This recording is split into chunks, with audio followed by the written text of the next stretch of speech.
Sir Maruti Suzuki Ertiga sir single owner ZX air bag ABS ಪ್ರತಿ ಒಂದು ಬರುತ್ತೆ. Top end ಬೇರೆ ಇದೆ, ಸಿಂಗಲ್ ಬೇರೆ ಇದೆ. Okay. ಓನರ್ ಬರೀ 6,000 ತಗೊಂಡ್ ಬರ್ಲಿ ಸರ್. ನಿಮ್ ವೀಕ್ಷಕರ ಲೋನ್ ನಾವು ಮಾಡಿಸ್ಕೊಡ್ತೀನಿ ಸರ್, ಕಮ್ಮಿ ಡೌನ್ ಪೇಮೆಂಟ್ ನಲ್ಲಿ. ನೋಡಿ ವೀಕ್ಷಕರ, ಬರೀ 6,000 ತಂದ್ರೆ ಸಾಕು, ಮಾರುತಿ ಸುಜುಕಿ ಎರ್ಟಿಗಾ ಗಾಡಿ ನೀವು ತಗೊಂಡು ಹೋಗ್ಬಿಡ್ಬೋದು.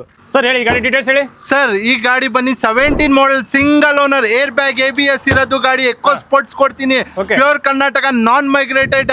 ಡೌನ್ ಪೇಮೆಂಟ್ ಗೆ ಹೋಗ್ತೀರಾ ಸರ್? Okay. ಬರೀ 1,000 ರೂಪಾಯಿ ತಗೊಂಡ್ ಬನ್ನಿ ಸರ್, ಪೂರ್ತಿ ಲೋನ್ ಮಾಡಿ ಗಾಡಿ ಕೊಡ್ತೀನಿ. ತಂದ್ರೆ ಸಾಕು, ಈ ಗಾಡಿ ಬರೀ 1,000 ರೂಪಾಯಿ ತಗೊಂಡ್ ಬನ್ನಿ, ಪೂರ್ತಿ ಲೋನ್ ಮಾಡಿ ಕೊಡ್ತೀನಿ ಸರ್. ಓಕೆ ಸರ್, ನೆಕ್ಸ್ಟ್ ಗಾಡಿ. ಸರ್ ಹೇಳಿ ಗಾಡಿ ಸರ್ ಡೀಟೇಲ್ಸ್. ಲೇಟೆಸ್ಟ್ ಶೇಪ್ ಇರೋದು Eco Sports LED head lamp projector ಬರುತ್ತೆ. Single owner, Okay. Fully latest ಗಾಡಿ. Single owner 18 model. ನಿಮ್ ವೀಕ್ಷಕರಿಗೆ ಡೌನ್ ಪೇಮೆಂಟ್ ಸರ್ ಬರೀ 2,000 ಸರ್. ಬರೀ 2,000 ಬರೀ 2,000ಗೆ ಲೋನ್ ಮಾಡಿಸ್ಕೊಡ್ತೀನಿ ಸರ್. ಖಂಡಿತವಾಗಿ ಮಾಡಿಸ್ಕೊಡ್ತೀನಿ ಸರ್, ಗಾಡಿ ಕೊಡ್ತೀರಾ? ಖಂಡಿತವಾಗಿ ಮಾಡಿಸ್ಕೊಡ್ತೀನಿ. Latest shape Eco Sport single owner ಬೇರೆ ಸರ್ ಇದು. ನೋಡಿ ವೀಕ್ಷಕರ, ಬರೀ 2,000ಕ್ಕೆ ಈ ಗಾಡಿ ನಿಮಗೆ ಸಿಕ್ಬಿಡುತ್ತೆ.